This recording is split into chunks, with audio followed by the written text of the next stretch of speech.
2,000 years later. 다리가 얇아. 오, 내가 보고 있겠다. 아, 왜 때려? 그냥 나빠가지고. 그래서 왜 나 때리냐고? 그러니까. 됐다, 맞췄다. 나이스.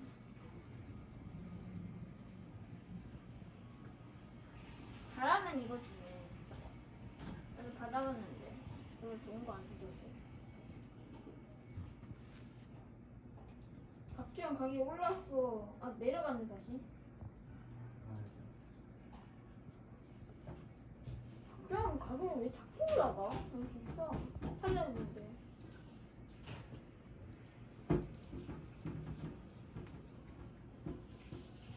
나와라.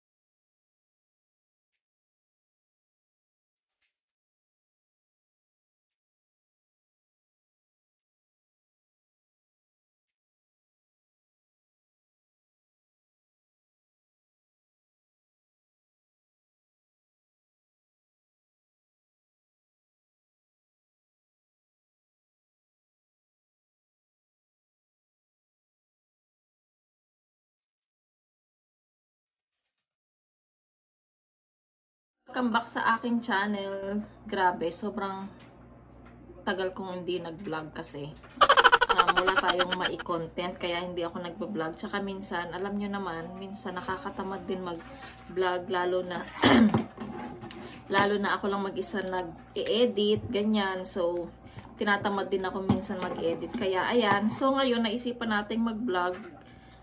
Isinama ko na dyan yung nakaraan ko na vlog, mga bebs. So, napanood nyo na yung nag-unboxing si Yeram. So, ayun. Kasi sayang naman yung video na yon. Magmula nun, hindi ako nag-vlog pagkatapos nung nag-unboxing si Yeram. So, ayan. Kamusta naman kayo, mga bebs? Sana nasa mabuting kalagayan naman kayo. Mabuting kalagayan sa araw-araw at yun lang. And God bless, mga bebs. So, nandito tayo para yung ating vlog for today ay magbabox ako. Magbabalot ako. Mayroon akong ibabalot dito para sa aking inaanak na si Justin. So, hindi ko na siya ipapakita. It's a surprise na lang, mga bebs, kasi yung inaanak ko na yon, siya lang yung nag-iisa kong inaanak. Magmula nung naging inaanak ko siya. Ewan ko ba, ba't kinuha kong ninang ni Ate Levy? Wala naman akong pera. So, ayun, magmula nun, kahit siguro mga ilang taon na siya, mag 18 or 17, magmula nun, wala pa akong naibibigay sa kanya. Magmula nung every magpapasko, wala akong maibigay na regalo sa kanya. Kaya, ito ngayon, for the first time, magbibigay tayo ng regalo para sa aking inaanak kasi deserve niya rin yon. Dahil sa kanya, natuloy yung aking pagbablog, mga bebs. Siya yung nagsabi na ituloy ko lang yung vlog ko, tutulungan niya ako sa pag-i-edit at saka sa lahat dati kasi wala pa akong alam. So, kasi nga gustong-gusto ko nang mag-stop ng mag-vlog kasi nakakapagod, tas ako lang mag-isa. So, tinulungan niya ako sa lahat, pag-i-edit, sa pag-i-edit ng thumbnail, yan. Minsan, sinesend ko yung mga video ko para siya yung mag-i-edit, mag-upload sa YouTube, yan. Wala talaga akong kaalam-alam, kaya sobrang helpful talaga ni Justin, yung inaanak ko. Kaya, ayan, deserve niya tong regalo ko sa kanya. Regalo namin ni Mister kasi gustong-gusto niya talagang regalohan yung si Justin ng asawa ko. Kaya ayan, lalo na mabait daw siyang bata. So ayan, babalutin na natin siya. Pero hindi ko na ipapakita sa inyo. Pagka nabalot na, doon ko na lang siya ipakita, mga bebs, ha.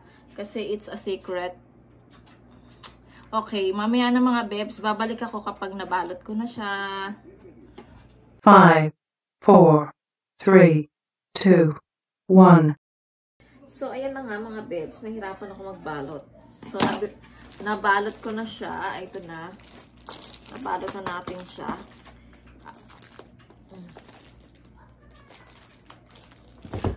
Kailangan to ni Justin. Ayan, lalo na nag-worship siya. Sisimba. So, kailangan niya to.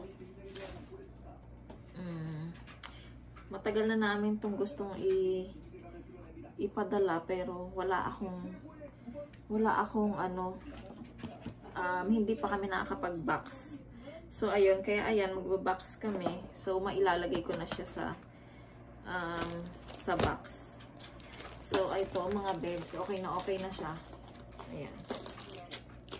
So, yung mga bata ay, alam nyo na, laging nanonood nag-games. Hi, Echan! Hi. Busy siya, mga bebs, kasi nga, nagsasoccer silang dalawa ng kapatid niya. Si Yeram nandoon sa computer ko, doon siya nagsasoccer, naglalaro. Tapos, ano pa ba? Si Echan ay, pumasok na siya, nag-start siyang pumasok nung last week hanggang ngayon. Ito naman ngayon, last pasok niya na sa second year middle school. So, next, magbabakasyon pa sila. Siguro mga 1 week or 2 weeks pa yung bakasyon nila ulit niyan. Sa pasukan ay ano na siya, third year middle school na siya, mga bebs. So, ayan. Tapos si Eram naman, yun nga, nasabi ko sa inyo, sa February 28 na yung pasok nila at grade 6 na siya. Ayan. So, medyo okay na yung panahon. Pero kanina, makulimlim, tas madaling araw umuulan. Ngayon, medyo umaraw-araw naman na. And then, meron ng tumutubong bulaklak. So, malapit na yung spring. So, ayun pala, may sobrang lang, nasad ako mga bebs. Nung mga ilang araw na balitaan ko. Yung sa Turkey, na yun nga, lumindol na sobrang lakas at ang daming mga ang sakit pa rin ng dibdib. So, ang daming mga nangamatay doon, mga bebs, especially. Tapos yung mga naipit pa doon na hindi pa nila survive ba? Ayun, nare-rescue. Nasa ilalim pa sila ng, sana naman buhay pa sila. Kasi ilang araw na rin yun, mga bebs. Tapos lalo na, sobrang lamig ngayon daw sa Turkey. So, sobrang hirap na hirap silang rescue.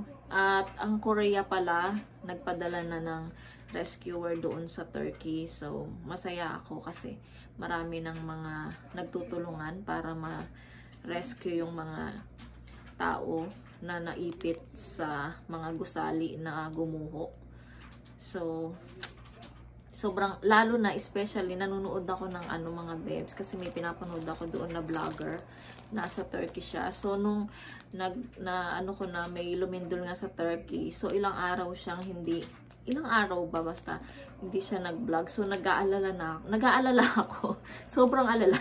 So, nag-alala ako. Tapos, syempre, yung mga anak niya, maliliit pa. So, nung pati asawa ko, nag-alala kasi minsan nanonood din siya sa vlog niya. Ayan, nung nag-upload siya ng, siguro madali lang upload, update lang siya doon nga sa nangyari at nag-update sila na okay lang sila. So, ayan na, panatag na yung loob ko na okay sila, pati yung mga anak niya. So, ayan, sana po, pag-pray po natin yung Turkey, yung mga tao sa Turkey na sana malampasan nila yung nangyayaring ganito. Ngayon daw, naglindol naman daw sa Ecuador ba yan? Mahina lang siya. So, naglindol din daw doon kahapon.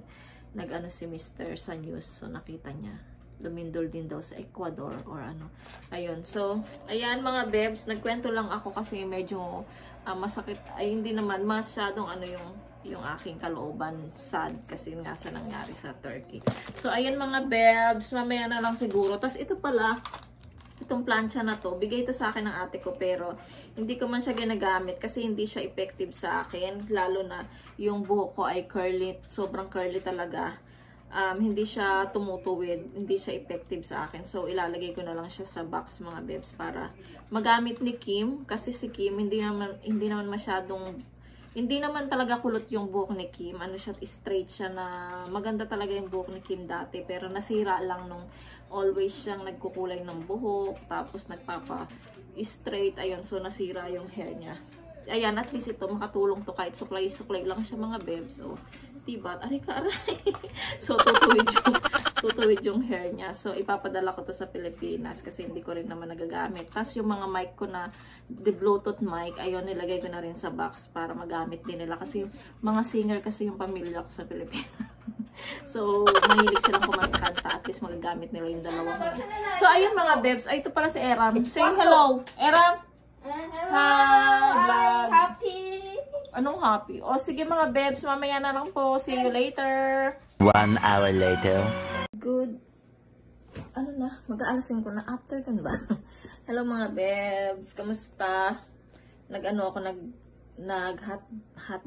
Hot bath. Hindi. Naligo ako ng lang kasi nga, sobrang, parang gusto kong maligo. Medyo makati yung balat ko. So, hot bath lang ako. Hot bath. Pasensya na mga bebs. So, ayun. May papakita ko sa inyo mga bebs. Sobrang happy ko. Ayan. Si Mr. kahapon, meron siya sa aking late gift nung last Christmas. So, kahapon niya lang to binigay sa akin. Yung regalo niya. Para sa nakaraang Pasko. Kasi nung nakaraang Pasko, wala talaga siyang regalo sa akin. So, ang alam ko, bibilhan niya lang ako ng pabango, diba? Diba yun lang yung request ko, yung pabango. So, ayan. Ang nagulat ako, yung binili niya sa akin ay, I'm excited. Nagulat ako kasi kahapon pagdating niya ng bahay, dala-dala niya to. Papakita ko sa inyo mga bebs, ha. Ano to mga bebs? Sa iPad Pro mga bebs. Nagulat ako. I'm so shocked. Ayan, so ayan, binilhan niya po ako ng iPad Pro mga bebs. Sobrang saya ko. Hindi ko akalain na ibibili ako ng asawa ko ng ganito. Ano to mga bebs? Second hand lang siya. Kaya pala busy siyang tuwing nandito siya sa bahay, busy siya sa cellphone niya. Mayroon siyang ka-chat. So, ito pala yung chinachat niya mga bebs.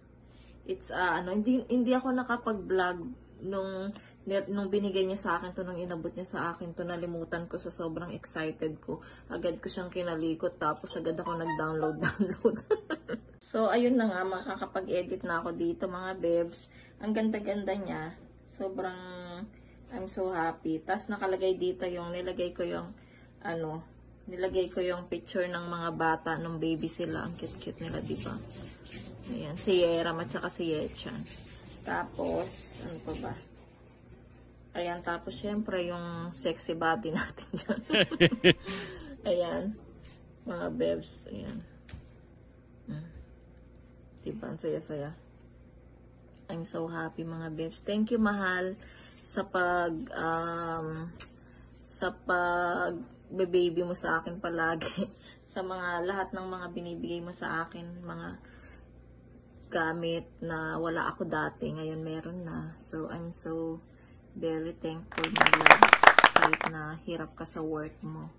Ayan, binibigay mo pa rin yung gusto ko. Maraming salamat, my love. Ayun, yun lang yung aking yung aking katsikahan joke. So, ayun mga beb, sobrang saya lang talaga kasi ang hirap, anong mahirap? Wala namang mahirap. Ano bang pinagsasabi ko yun? Hindi, sobrang saya, sobrang thankful lang talaga ako kay Mister. Sobrang, siya, mapagbigay talaga siya sa akin. Ngayon. Ayun. So, ayun mga beb, sigahiga lang ako. Tapos, nanonood ako ng YouTube ng mga vloggers. Alas 5 na. Nakapagsaing na ako kanina pa. Tapos, ulam, hindi ko alam kung ano lulutuin ko. Baka yung kimchi na soup lang at saka magpiprito na lang ako ng itlog. Lalagyan ko siya ng patatas. Kasi na-miss ko na rin yun. And then, kasi Friday ngayon, meron silang church ang aking mga anak. Tsaka yung asawa ko. Tapos, sa Sunday pala, magpe-pray ako. Kasi, February, kada 2 months, magpe-pray. Meron akong schedule na magpe-pray sa church. Kaya, ayun. Nakapagsulat na ako ng, nakapagsulat. Si Mr. pala yung naggawa nun. So, nilagay ko siya dito, mga bebs. Dito ko na lang siya nilagay.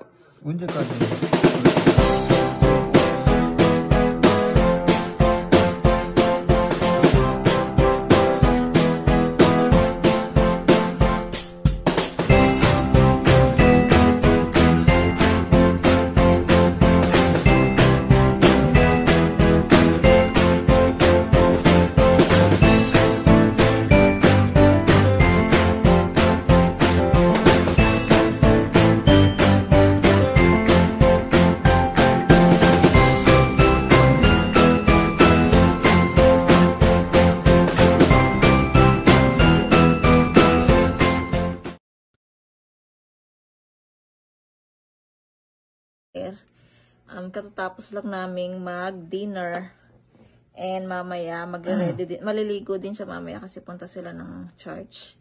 Tapos, ayan, sabi ko maghiwa siya ng cucumber kasi mahalin ko kung nasa kasi naubusan na ako ng face pack. So, hindi pa kami nakabili. Bumibili kami sa Daiso kasi mura lang doon. So, ayan.